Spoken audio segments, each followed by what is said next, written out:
Hello and welcome to the Oregonian Sports Podcast. I'm Bill Oram, joined by Brenna Greene.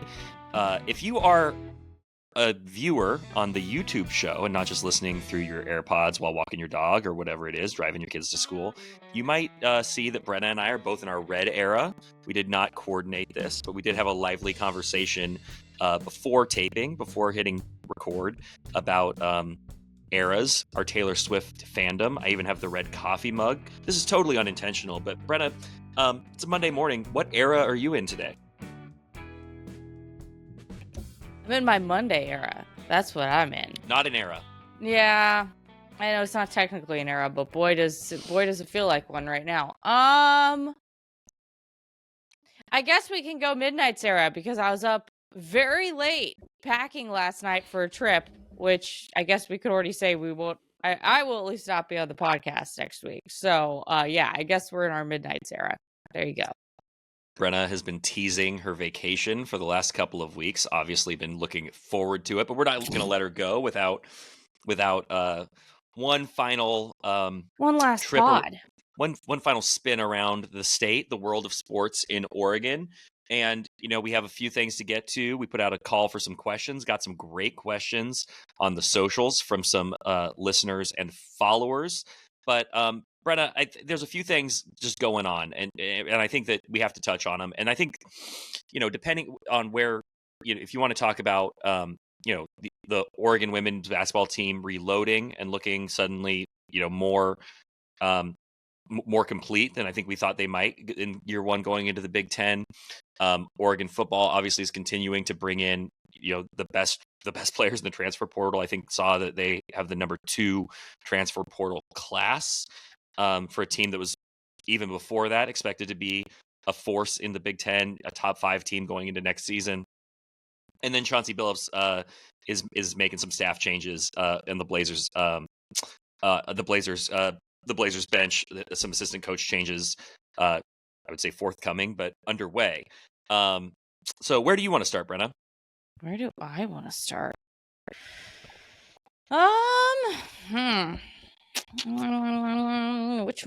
Which topic do I want to munch on? I mean, probably the Ducks football team. That's probably the biggest one right now. Just watching, they had another stellar recruiting weekend. Yeah.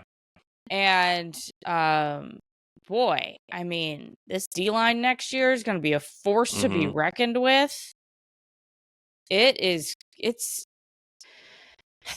I hope that the Ducks can finally shed that, like, you know, always the bridesmaid, never the bride kind of reputation around there, because Lanning's bringing in some serious heat. They got another commit last night, I believe. Yesterday afternoon. Yeah. What I would say, here's what's interesting about it to me, Brenna, because like I have two kind of thoughts, and I wrote sort of one of them coming off of the spring game, and Dan Lanning has and Mario before him, like, you know, obviously great recruiter, had some great classes. Dan, in very short order, has shown that his ability to get just the best players available to Eugene.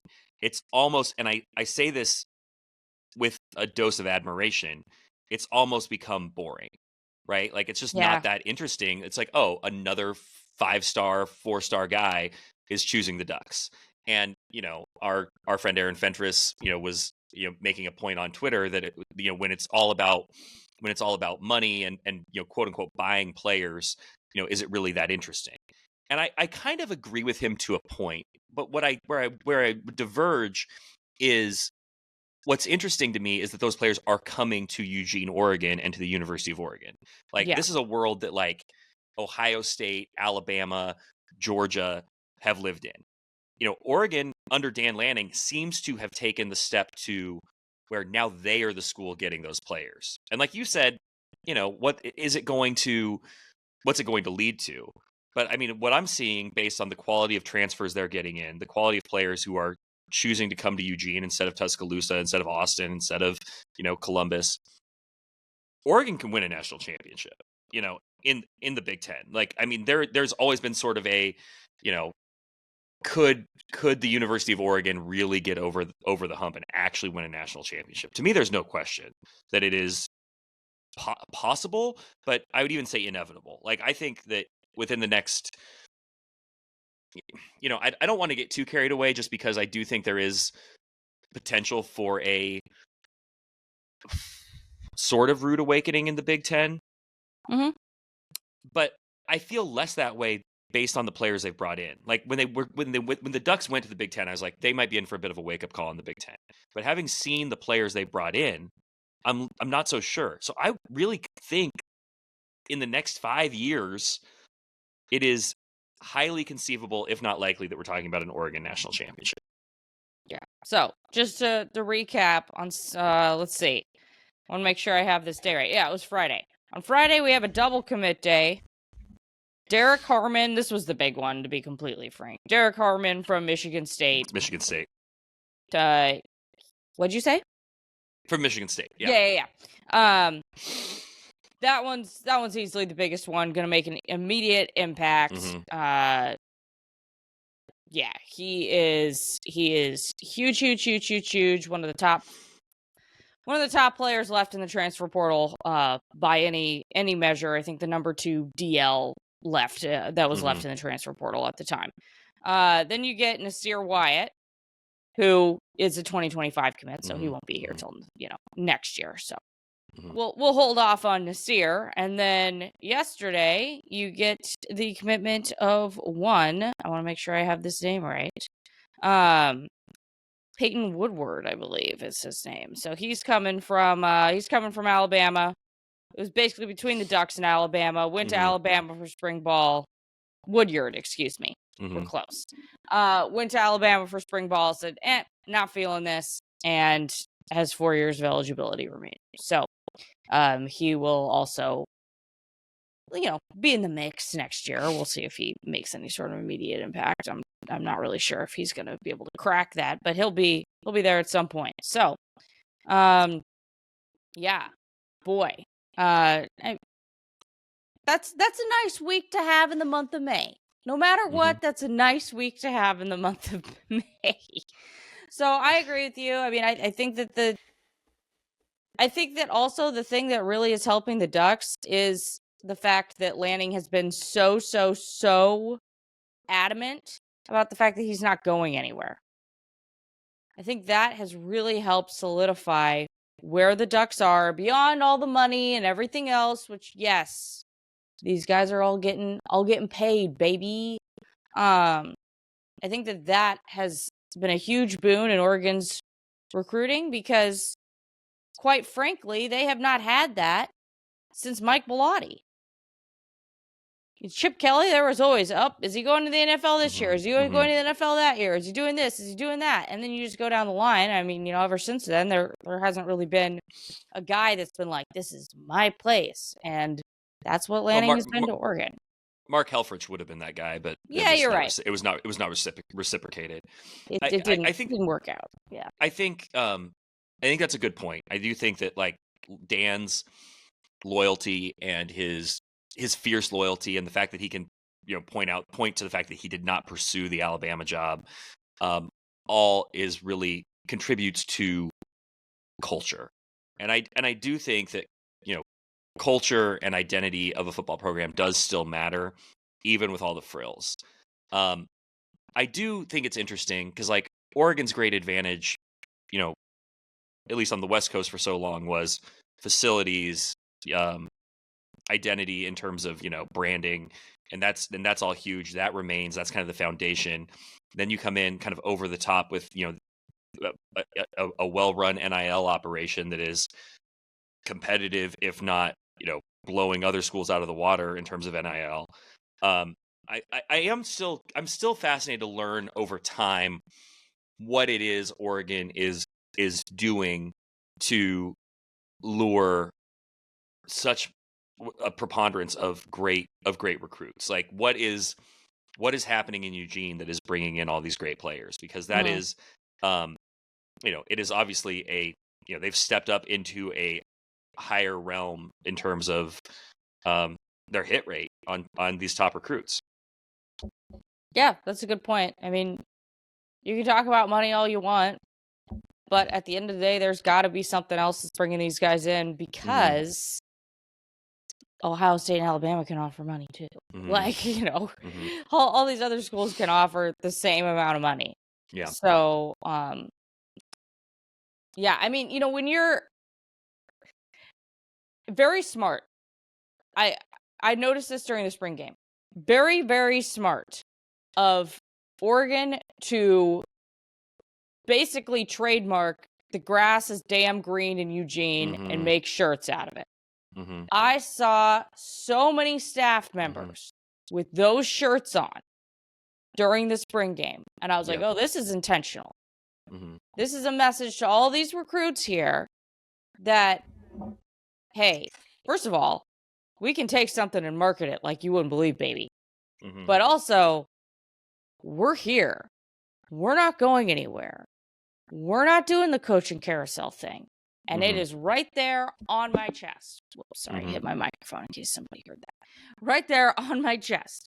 So it's they've taken it to another level in terms of the fact that not only are they saying it, they're literally marketing the fact that they're there, which is smart. So respect to Oregon for making that a part kind of their recruiting pitch. I agree. It's amazing what they've been able to do with a, sort of what I think was an off-the-cuff comment from Dan. Can we agree, though, that the grass is damn green in Eugene? Yes, brand that, invest in that. But Skoland, can we agree that they should not invest in Skoland? That's a thing. You didn't see this when we walked? So in where the recruits were having dinner in the HDC after the spring game, in big letters, it said Skoland. That's their new thing.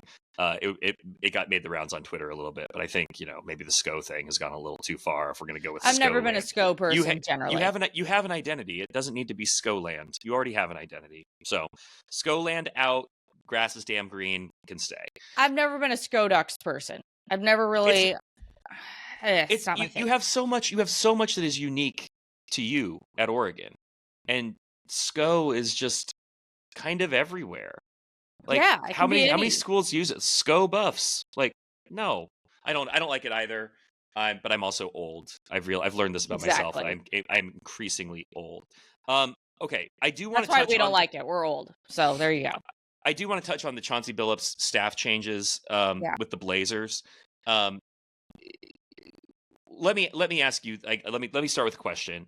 Why do you think the Blazers are shaking up things on the bench with Chauncey after year 3? I do find it interesting. I mean, let's just talk about the elephant in the room that Chauncey's brother is out. I can't imagine. I just can't imagine that decision came directly from Chauncey. So, I would imagine that this is some sort of edict from upper management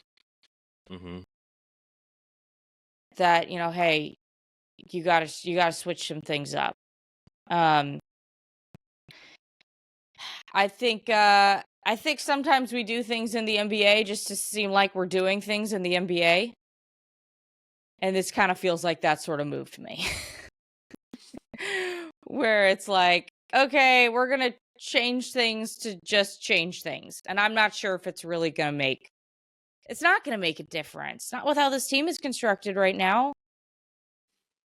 I don't know. I guess it just doesn't really like... Yeah, it just feels like making a move to make a move to me, personally. I could be totally wrong, but it didn't seem like... It didn't hit me as some sort of, like, big thing. Just because I think these sort of things happen in the NBA all the time with teams that don't play as well. And so I think that maybe they were just like, okay, it's time to make a change around here for the sake of making a change around here. That's kind of how it hit me. But you tell me how it hit you. Okay, so Steve Hetzel's going to Brooklyn with Jordy Fernandez. So that's different, right? Yeah, Steve Hetzel I got agree another with job. You, yeah. He's going to be the lead assistant in Brooklyn. Yeah.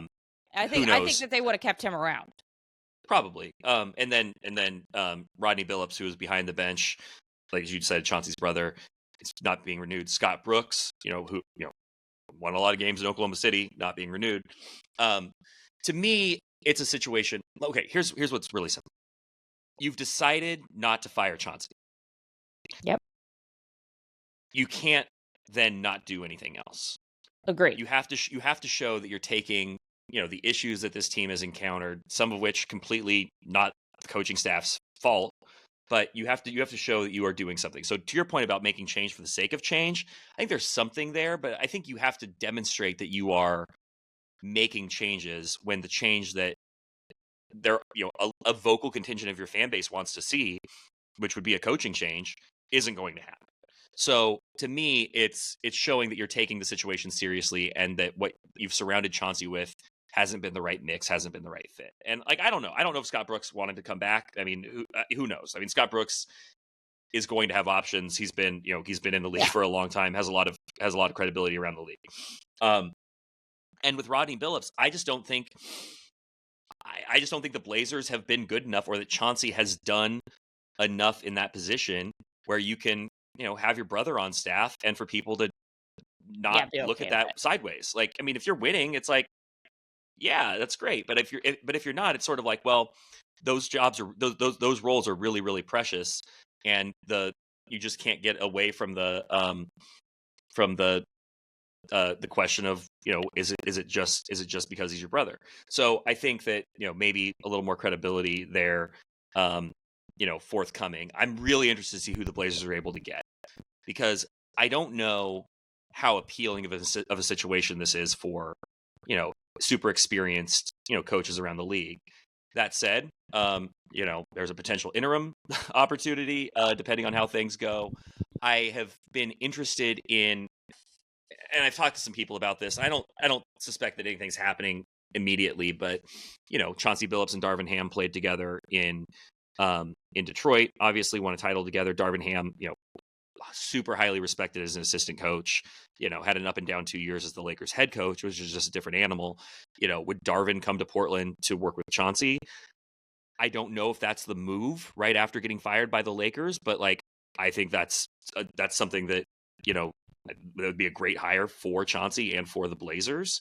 But again, who's going to come in and replace sort of the institutional knowledge and sort of the pedigree of Scotty Brooks?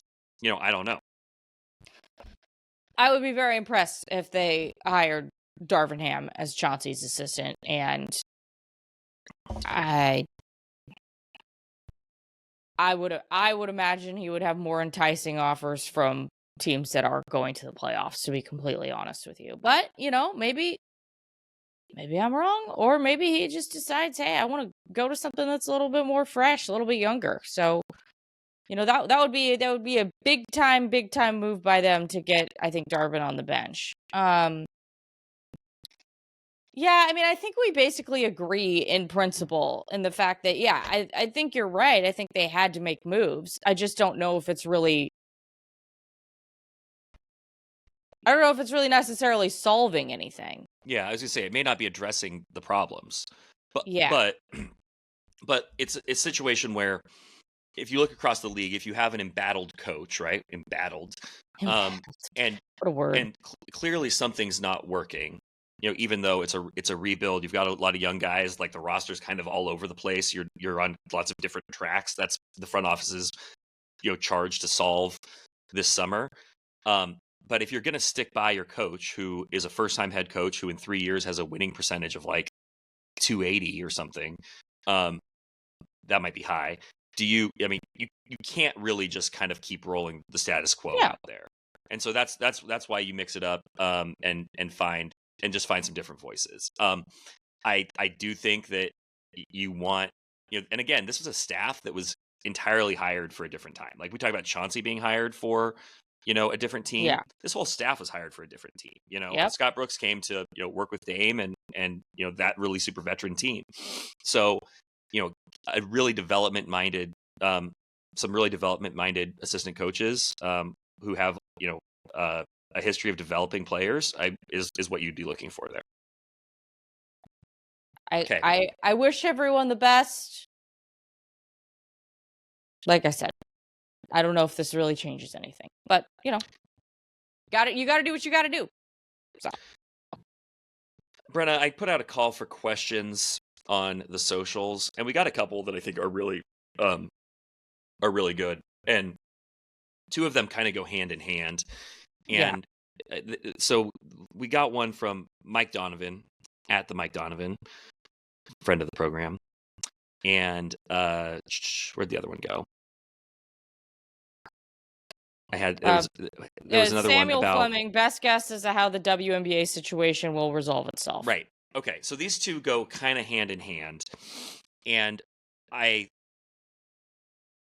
Mike Donovan question is: in 10 years, is Portland more likely to have an MLB, NHL, or WNBA team? Would you like to answer that one, and then I'll tell you my thoughts, and I think it might dovetail into the second question. It's absolutely WNBA. Okay, I'm not going to make some friends with what I'm about to say, but whatever. The MLB thing, man, this has been going on for half my lifetime now. It is a boy who cried wolf situation to me.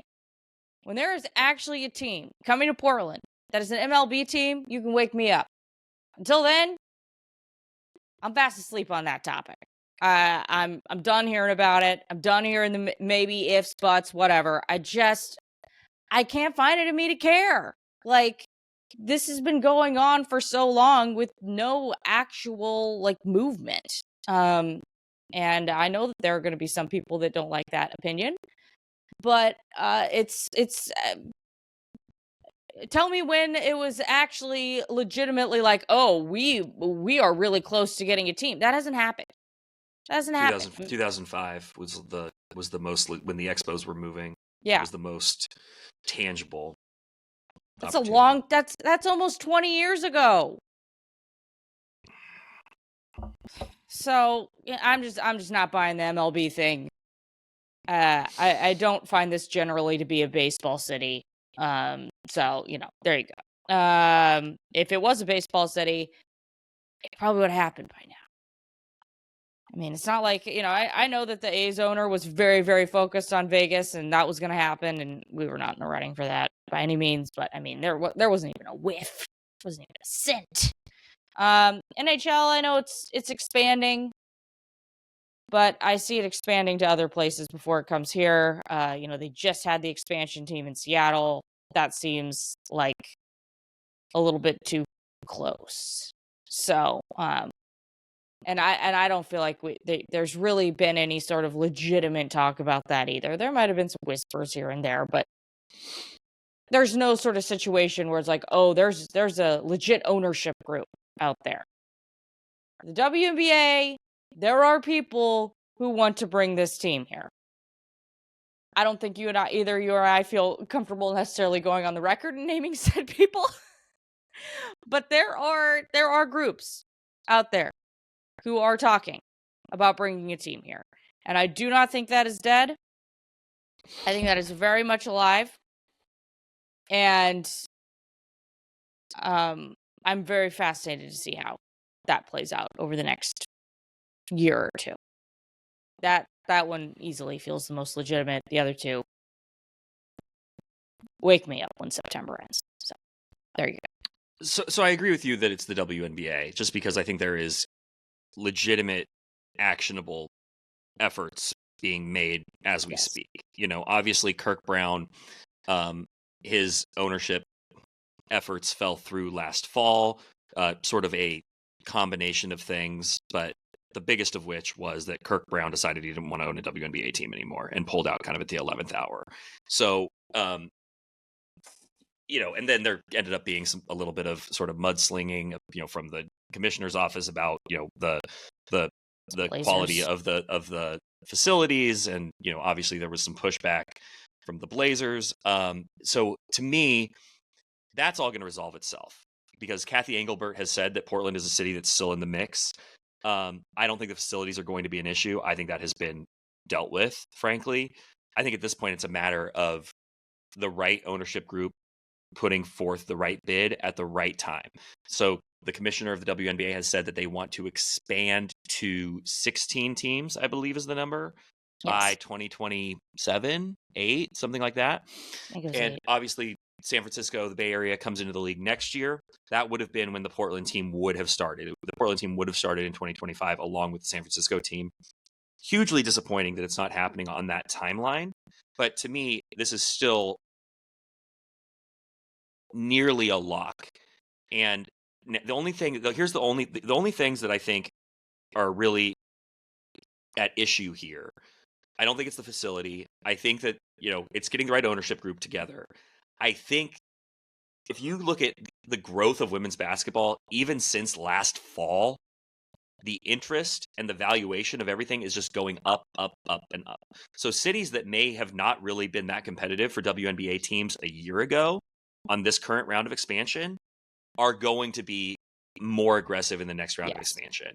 And so I think the fact that Portland is now going to be fending off more potential city competitors adds a little bit of, friction to the situation.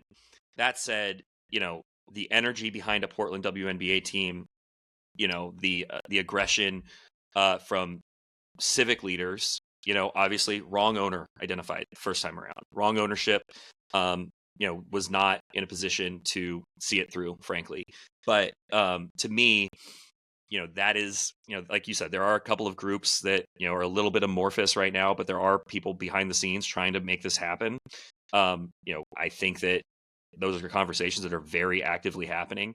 I get mail at the Oregonian, like actual paper mail, handwritten letters. I should grab one. I have one upstairs, but there's a reader in particular who I hope listens to this podcast, but considering this reader sends me handwritten letters makes me think maybe not, but wanting to know why I haven't eaten my shirt yet, because I declared in a column that I would eat my authentic Natalie Williams Portland Power jersey if Portland did not get a WNBA team. The day I wrote that column was the day that Kathy Engelbert was in Portland touring the facilities and everybody was getting like up to speed on the WNBA rollout in Portland. The announcement was scheduled for October 27th to announce that they were going to have that Portland was granted an expansion team. It all fell apart between when I wrote that column on October 9th, I think it was October 8th, October 9th, and then within the next 2 weeks and before the October 27th scheduled or planned announcement of the WNBA team. That's how tight the margins were. So why have I not eaten my shirt, you may ask? And you haven't asked, but this reader has asked. It's because I don't think it's dead. I think it is still very active. And so, we can quibble over the semantics of whether or not I'm following through on my pledge to eat my Natalie Williams jersey, which I could go get from the other room and show you.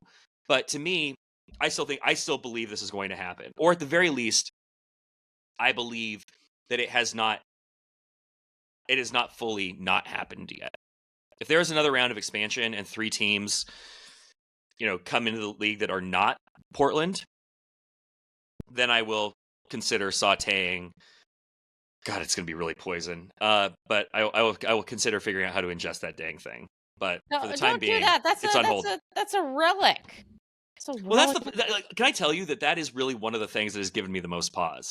Is like Natalie Williams is a legend, an absolute legend of the sport, and it feels. If I feel like I can't desecrate her jersey that I purchased on eBay during 2020 when I was looking for things to do. I can't desecrate her jersey in that way. So I just feel strongly that I have to at least see this through before I make. Curious how much you spent on that jersey, by the way. Probably like $50 or something. Really? It was on eBay. Yeah, That's absolutely. Yeah. But then there's all the questions of how do you eat a jersey? Like I was like, maybe I could cut some strips and like saute them with peppers. But this is a moot point because it's not going to happen because I still believe that Portland's going to get a WNBA team. And so whatever that next round of expansion ends up being, and again, I just don't have those dates that were that Kathy Engelbert shared. I think 2028. 2028. I expect Portland to be in the mix there. And I think that an announcement is probably not that far off either. I don't think we're waiting until 2027 to find out that this is coming. Yeah, they're hopeful to have a 14th franchise in the league by 2026. So, one more between now and 2026, and then two more after that.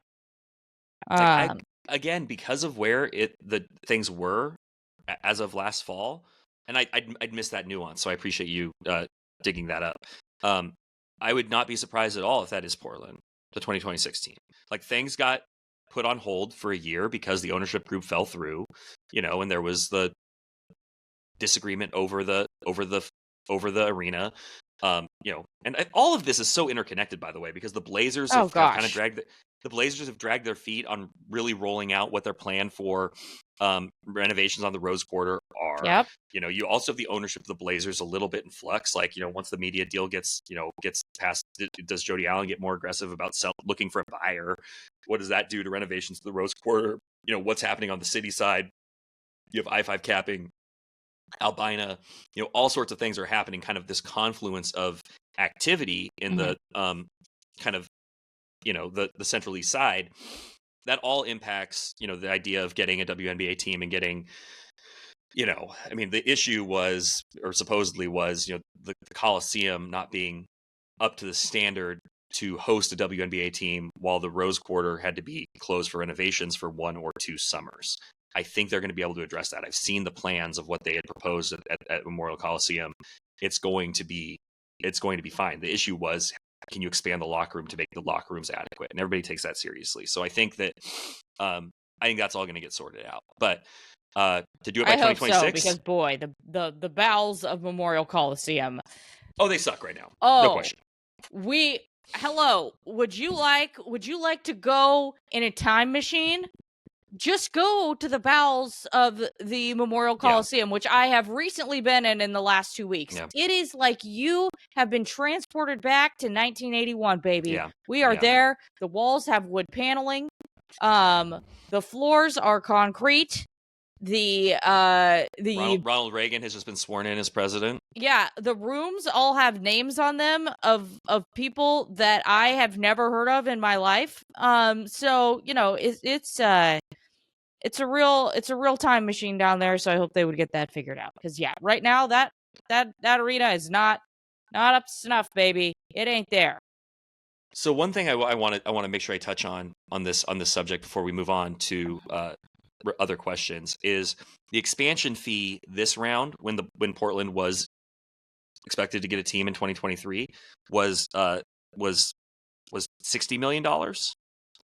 I don't know how much higher that's going to be with the next round of expansion, but that was a bargain. And so whoever buys the team or invests to bring a team here is going to be paying a premium on what Kirk Brown would have been paying if he had seen it through.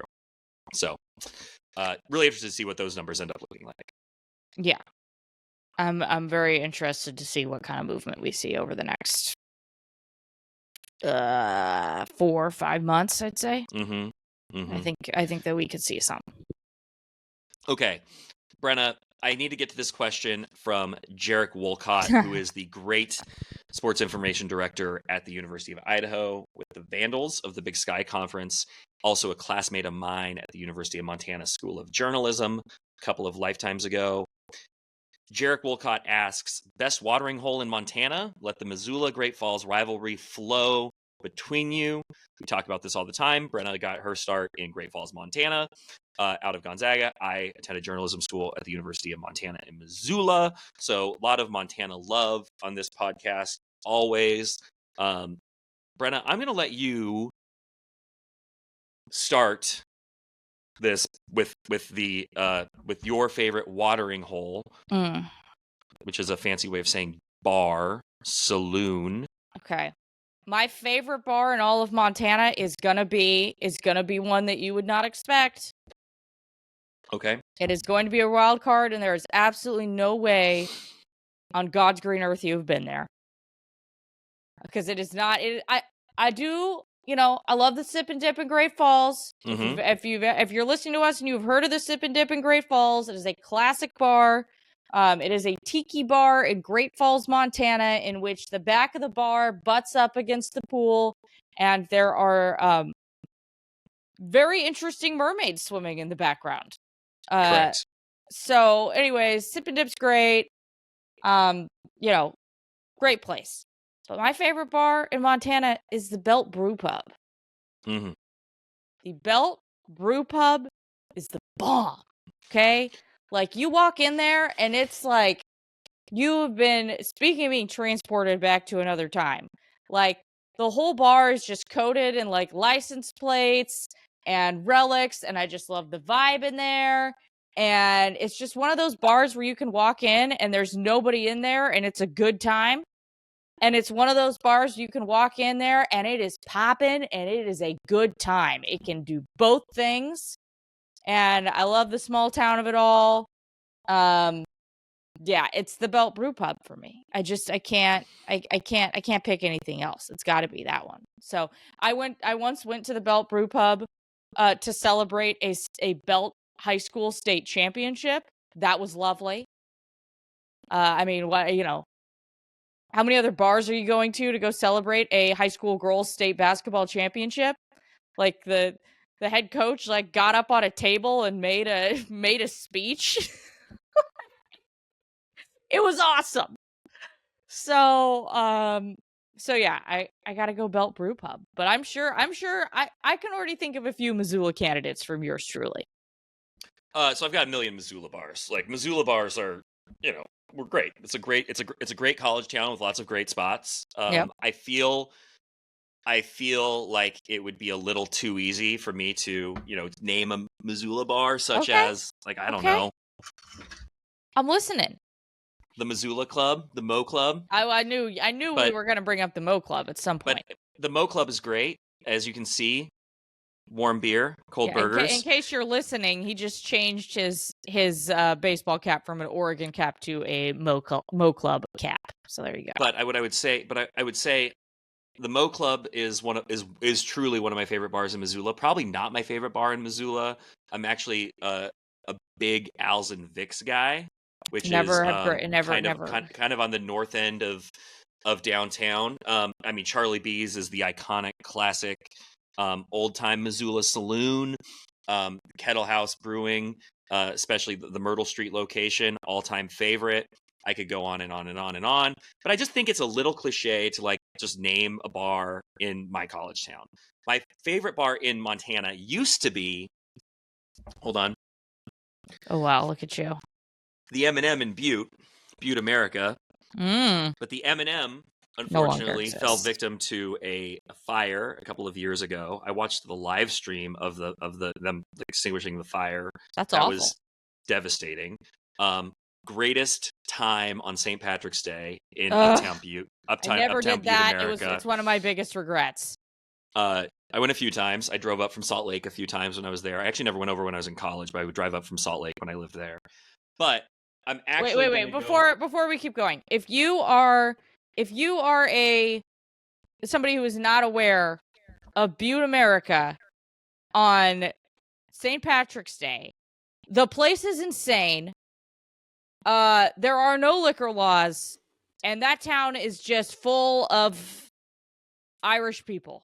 So, it is well known as one of the best St. Patrick's Day celebrations in all of the United States, and people go in there. It is Butte, America's national holiday.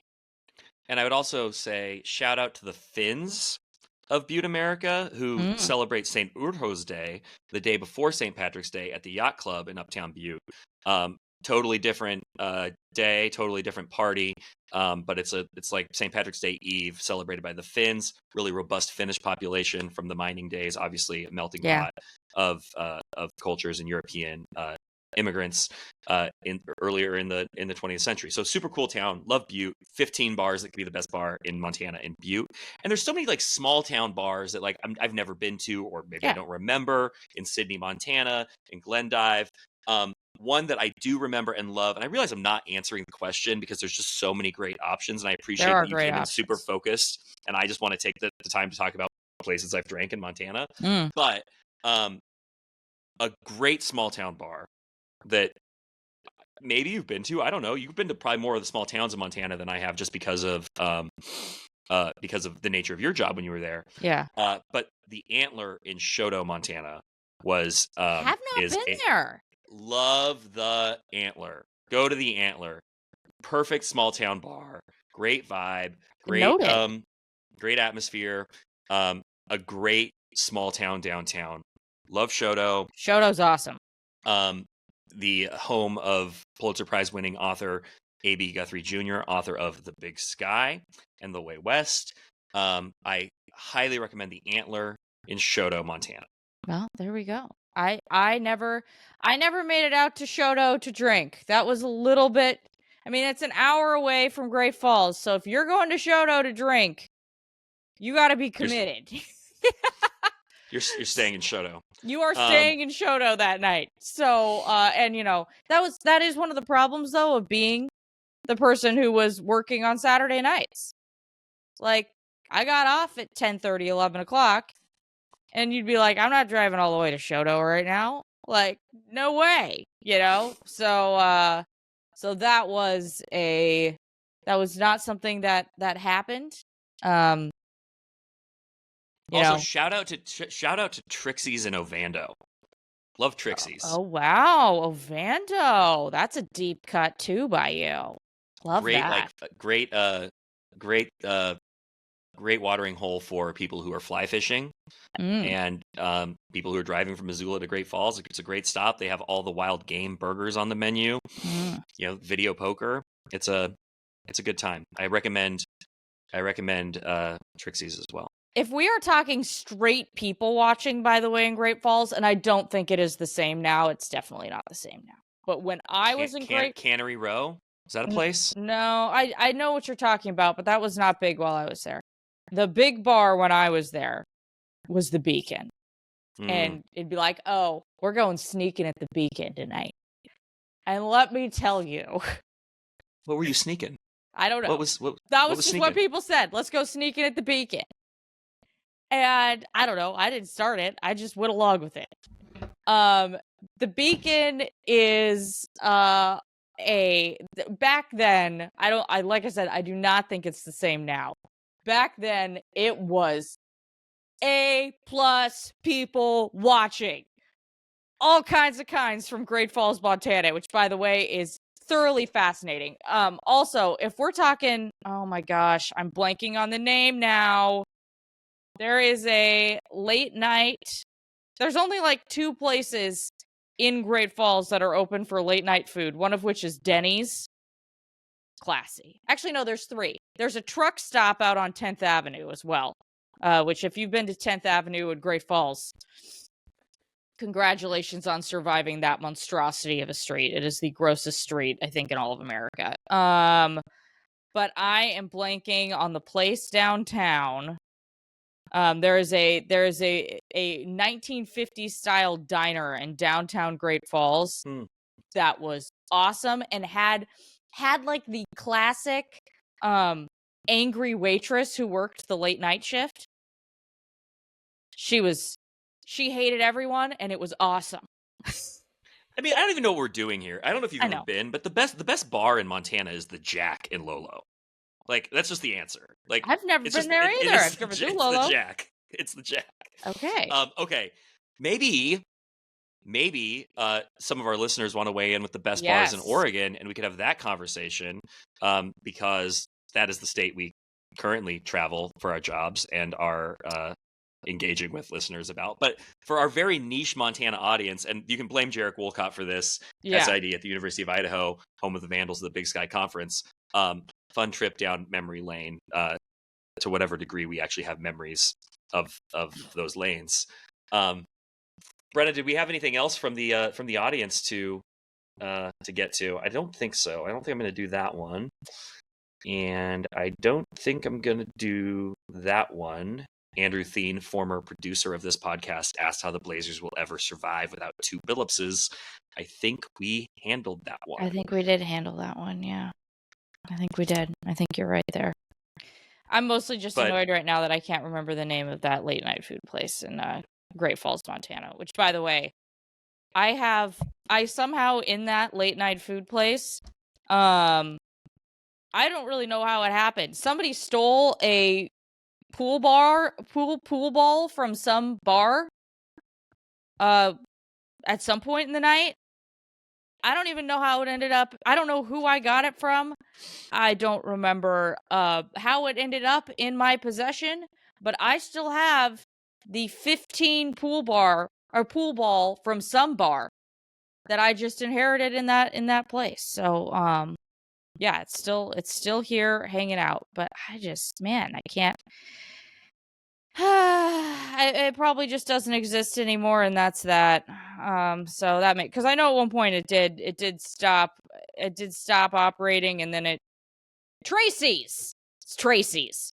There you go. Thank you. By the way, I will say also that you undersold the Sip and Dip in Great Falls, probably despite giving it a fairly accurate description. You forgot the most key component of the Sip and Dip, which is, yes, you've got the mermaids who have their nose plugs, and well, let me get there. Not everybody does. I know. Great tiki bar, like you said, but for decades, up until very recently, the Sip and Dip was on weekends, and before that, more often, had an in-house musician who was affectionately known as Piano Pat. Piano Pat would sit there with her keys, and she would take requests, and she would play songs. She was in her 90s, I think, by the time she stopped playing there. You would go in. I remember at one point on a Thanksgiving weekend visiting my roommate's family, going to the Sip and Dip, and Piano Pat taking requests, me requesting Copacabana, and she sat there. An absolute delight. Google Piano Pat at the Sip and Dip if you can't get there. So in real life. What's very unfortunate is literally every time I went to the Sip and Dip, I either went too late and Piano Pat was done playing, or she was on vacation and not there that day. So you never saw Piano Pat? I never saw Piano Pat. Oh, that's unfortunate. It's very Piano sad. Pat, absolute institution, absolute legend. Was profiled in all the big magazines. Actually, the Sip and Dip was actually this is the kind of their claim to fame. I believe Men's Journal, I think, named the Sip and Dip one of the 10 bars in America worth flying for. So it's one of the bars that, according to Men's Journal or whichever magazine of its time, said it's worth buying a plane ticket to Great Falls just to go to the Sip and Dip, at least in its heyday when Piano Pat was still there. I will say the best thing about the Sip and Dip is that you would never look at the building the Sip and Dip is in and be like, oh, there's a tiki bar in there. It's at the O'Hare Motor Inn. Yep. Which is just and it's upstairs, so when you walk in, you don't know it's there. And you walk in and you go upstairs, and it's like you've been transported to a magical world. And let me tell you, it may be 5 degrees outside, but it's Hawaii inside, baby. So, and you need that when you're in Great Falls, Montana, every once in a while. Oh, I mean, what is it? Here you are talking about another vacation destination, Hawaii. You're off to some other tropical locale. So I think you definitely have vacation on your mind. I will say Great Falls, Montana. How does that tie to Oregon sports? Well, Great Falls, Montana, home of former Oregon State center fielder Tyler Graham, who was on that first Oregon State Beavers national championship team in 2006. So how about that? Also home to Ryan Leaf, which means it's also home to Brady Leaf, Ryan's younger brother, who is a quarterback at Oregon. So if you thought that we had strayed too far afield, you were mistaken. It all comes back to the Oregon sports. But clearly, Brenna is ready for vacation. I'm ready to let Brenna go to vacation. I'll be back next week. I'm going to have a different co-host. I don't know who it's going to be. If anybody has any requests, if there's anybody would like to see in Brenna's seat, you can hit us on social media, on Twitter, @BillOram. I'm on the others, I guess. I'm on X, or that is X. I'm on Threads. I think I'm on Blue Sky. Find me there and let me know if I am on Blue Sky. But I'm a Big Sky state of mind all the time. But I am also on Instagram @BillOregonian, actually. And just updated my profile pic on @BillOregonian, Brenna. But we'll be back next week. I'll be back next week. Brenna will be off in some exotic locale, destination unknown. Until then, send in any questions. We'd love to continue to answer those on the podcast, and have a happy sports week across the state of Oregon and wherever you may be listening. And hopefully at least a few of you are listening from the state of Montana, so we can justify that very long conversation we just had. Peace.